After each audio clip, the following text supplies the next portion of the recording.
girl group promoted by chronically online gays is good, but I have to admit, Stan Twitter kinda ate with f5ve. If you're new here, hi diva! Welcome to Microdose, the channel for lore and reviews of artists with under 1 million listeners on Spotify. Before we jump into my review of Sequence 1, I highly recommend checking out my previous video, Chronically Online Gay Explains f5ve, which I've linked in the description, that goes over f5ve's pre-debut lore as well as my thoughts on their early singles Fire Truck, Lettuce, Underground, and UFO. That brings us to 2025 and the release of f5ve's highly anticipated debut album Sequence 1. In this video, I'll be reviewing all the new songs f5ve dropped this year, including Magic Clock, Sugar-Free Venom, and all the B-sides. Let's go!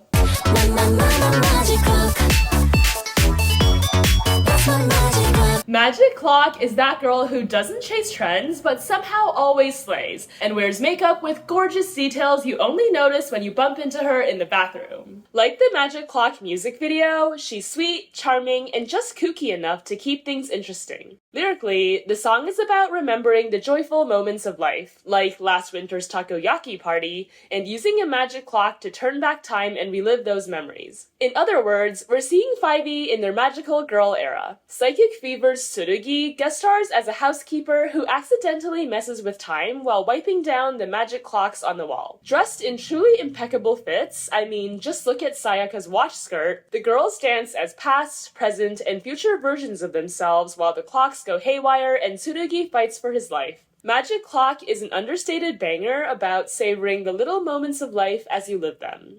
Sour, bitter, heaven, lemon, sugar-free venom. Sugar-Free Venom is about being a bad bitch, but it's the early 2000s and you're Kesha's Japanese bestie. Like the title suggests, the sweet girls have gone home and the spicy girls are out to play. The music video is packed with references to early 2000s works by icons like Beyonce and Nicki Minaj, while the song itself leans into a slick, modern trap-hop sound. Personally, I think there was a missed opportunity here for the song and video to go full Spring Breakers. That is, embracing the trashy, neon mess of it all. This would have been such a serve with the Kesha feature and helped the song stand out in this overcrowded pop girl landscape. For context, Kesha's appearance in the MV comes from a real video she uploaded years ago where she sings obnoxiously loudly on a Japanese subway and terrorizes the commuters around her. That's the tacky, unhinged energy I was hoping f5ve would give. Lyrically though, Sugar-Free Venom totally delivers. Kesha's verse taps into the so bad it's good appeal of her early hits, and f5ve brings this chaotic blend of slay and relatability. This bad bitch isn't looking for her lip gloss, she's looking for her chapstick. Furthermore, she's no nepo baby. She's working day and night for that kitchen renovation. f5ve are the working class divas of my dreams. You like that? Do we like that?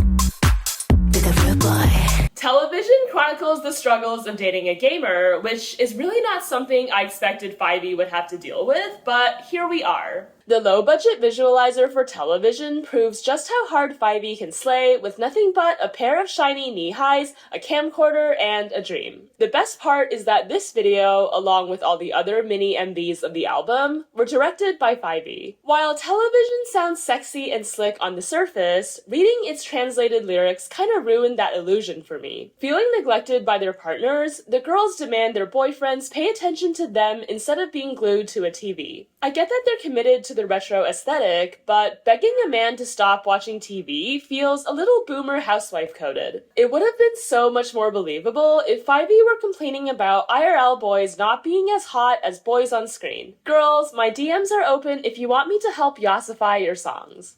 The f5ve girls are once again in their alcoholic era on Bow Chicka Wow Wow. With a name like Bow Chicka Wow Wow, I was fully expecting something raunchy, but instead, we get a surprisingly PG-13 tale of getting drunk, doing karaoke, and casually mentioning whipped cream for no reason. Still, the girls do great with the material they're given. I'm obsessed with the song's funky bass line, the rhyming lyrics, and the iconic Converse boots they stomp around in the video. If you clocked the American Apparel tee in the girls' styling, you may be eligible for a veteran's discount. Bow Chicka Wow Wow is a MySpace millennial serve, and as someone who once wore shutter shades unironically, I feel deeply seen.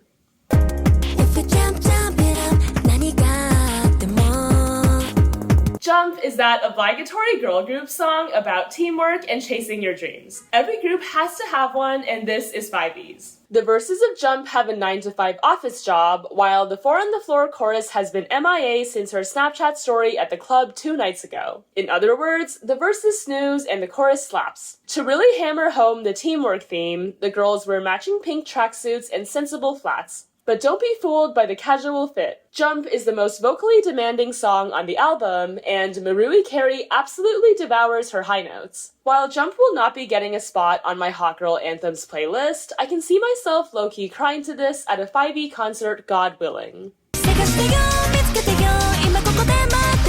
I'm not gonna lie, Real Girl made the least sense to me on first listen. Compared to the electronic sound on the rest of Sequence 1, Real Girl's guitar-forward sound seemed to fall out of a coconut tree. But then I remembered, Real Girl really does exist in the context of all that came before it.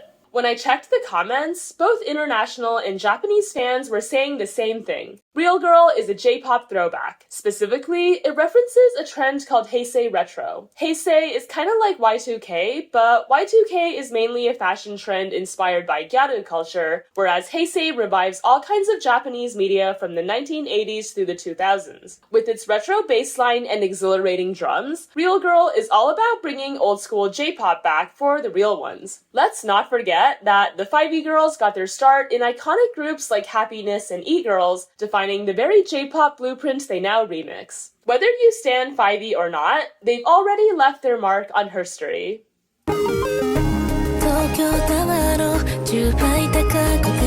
Sequence 1 is a solid first album from f5ve. In terms of the music, there's not a single skip on the album, and the girls have done a great job making songs that appeal to both millennial and Gen Z. What I would like to see more of are unique concepts that are a little out there, like Magic Clock and UFO. That's what I think could be f5ve's biggest selling point over other girl groups on the scene. Thank you so much for watching, and as per usual, let me know which other artists under 1 million listeners you want me to review next. Bye, Diva!